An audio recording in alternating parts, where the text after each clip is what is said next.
Hope is on the horizon for mortgage holders after inflation fell to a 3-year low.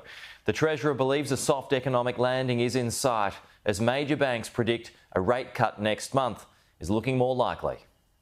Good news at last for households and the Treasurer. Headline inflation is now at an almost 4-year low. Headline inflation fell to 2.4% in the December quarter, and the all-important underlying measure fell to 3.2%. On every measure, we have now made substantial and sustained progress in this fight against inflation. 3 of the big 4 banks now expect the RBA will cut rates next month. Westpac is bringing its forecast forward from May, but not all economists agree. Productivity numbers are really low. That's not great for inflation.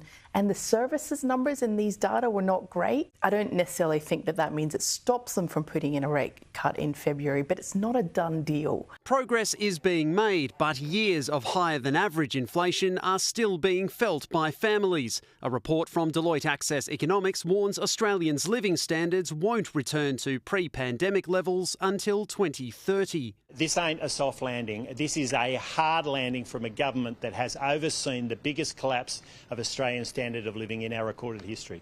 The Reserve Bank will have 2 opportunities to cut rates before an election is due on May 17. Rate relief would hand Labor much needed momentum on a campaign where cost of living credentials will be crucial.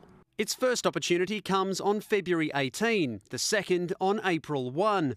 In between those dates, the government will decide whether to hand down a budget slated for March to use as an election launchpad. Our expectation and all of our work is heading towards a March 25 budget.